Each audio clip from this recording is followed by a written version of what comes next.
Hello, traders. FX Pip Collector here. Today is Monday, November 18th, and this is my recap of the top viewed videos of the day. And the US dollar came in number one today, so we're going to do a quick recap on the 1 hour time frame.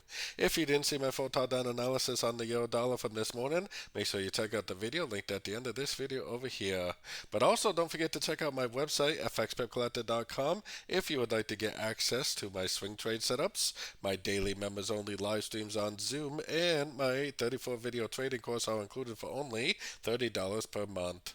So anyways, the euro dollar did continue up a little bit today, was kind of expected. Totally looks like an ABC to me. This looks like an A, this looks like three waves of B.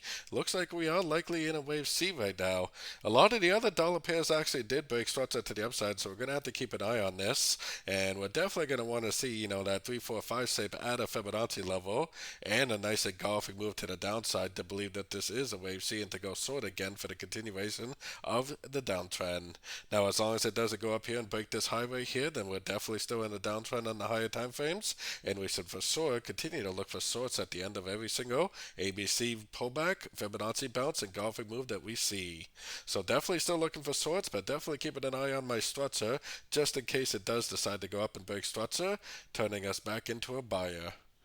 So anyways, don't forget to join my free Discord group. It's a link down here in the corner. And as always, thank you and happy trading.